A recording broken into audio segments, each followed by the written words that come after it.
Alright guys, so in the last lesson we looked at how we can retrieve all the data that is present in our databases. Now let's see how to add data. So that is relevant to how to add user. So first of all, we will also use here asynchronous of async function. So because we are doing here a asynchronous task, and so first of all what we will do is we will get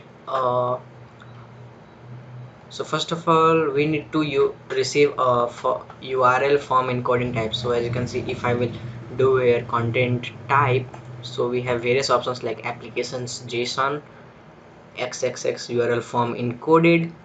So we can use this, both of us, anything related to that. So we will use a form that is uh, form included, I mean. So let's go to their app.js file, and we need to use a middleware called app.use express dot.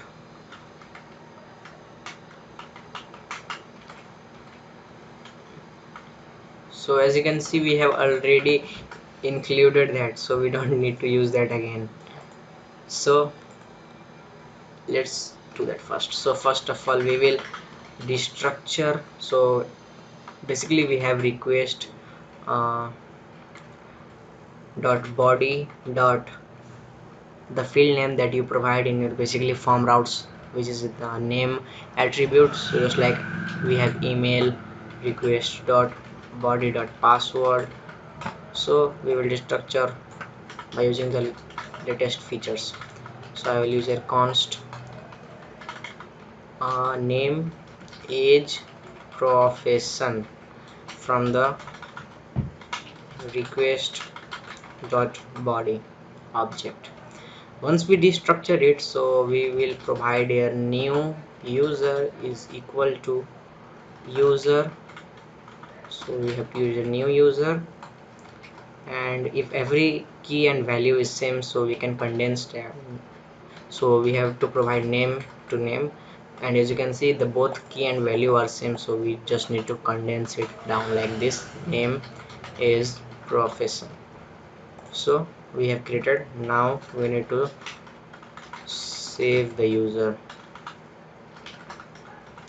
Don't worry, I will give you the code once we finish it. So I will write a new user dot save, and we will use a dot then, and this is gonna take an anonymous function which will be executed when this piece of code is successfully executed. So I will write, will provide him a JSON response that message that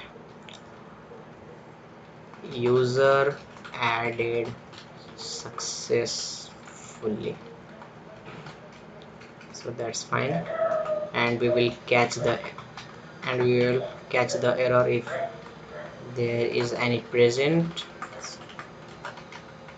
So I think it's fine, we will be able to add. So we have to provide here post, and I will write here add user.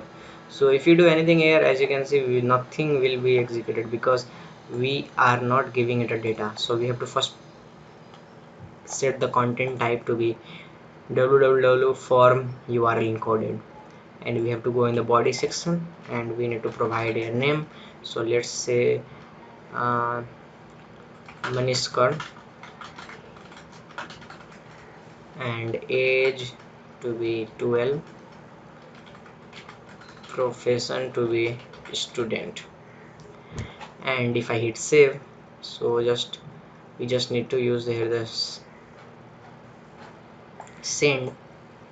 So as you can see, we got a response back that message with a message property that user added successfully. It means that our user has been added. So if we make the request to the all route with a get and send the response, as you can see, we will be able to see that our object Maniskar with the age 12 and profession student has been added successfully. So now we are also able to add data and get all the data. We just need to use how to delete a data. So as you can see, every object has unique id. So by using this, we will delete any specific id. So first of all, what I will do, I will retrieve that id from the request dot params, and what I will do is user dot delete one, and we need to provide it id. So if you take a look at the MongoDB database, its property is underscore id, and we have here id, so we have to just replace this id with our parameter id. So, and this will be executed only if the code was successful. So I will provide a JSON response that message successfully deleted the user of id. So we just need to use a string template literal. This is the new version of JavaScript. You can integrate any variable into the string, and we will use an id, and we will also look for error if there were any error while executing this task. So let's see it is working or not. So first of all, we are not getting any error, so that's right. So let's copy this, and I want to delete Sajan Kern from the database. So let's just copy its id, and we have to use here dot delete, and we need to use here delete, and we need to provide that, and let's just send. And as you can see, successfully deleted the user of this id. So if we again will take a look at our make get request response, and request, and if we send the request again, as you can see, we don't have object with the name of Southern Con, so it has been successfully deleted. So now we have seen how to delete a specific user. Let's also see how to retrieve a specific user. So I will again make here a get, and we will use a user, and we will have a name or anything. Let's just say any value,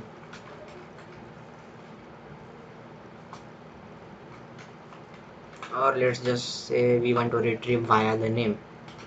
So we will have here, it is also gonna be asynchronous operation, and we will have a response, and we will first of all grab that name from the request, sorry, from the request dot params.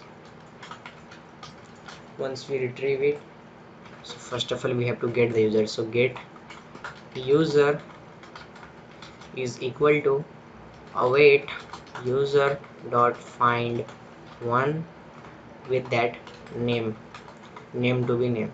So you will find that user with that name. So both key and value are same, so I just condense it to a one value. So now if there were no user, we just want to return response.json that message no user found with that name. So we will just respond him, else we will send the response to the user. So I will just write a response.json, and we will have a message or user to be get user. So I think it's fine. Let's try to retrieve it. So as you can see, we have John Smith, Yuha, Andre Nagoy, and Tom Cruise, Richard Hendricks. So let's just grab Richard Hendricks. So I will copy this, and I will write a user, and I will provide there, and let's just make the get request. And as you can see, we got object of Richard Hendricks, we get a specific user. So this is how we build today the three kind of request, that is post, delete, and get. So we saw how to retrieve all the data I mean how to retrieve all the user, how to add a specific user, how to delete a specific user, how to retrieve a user via its name. So in the next video we will see how to delete all the data present in our database. So I will see you in the next video.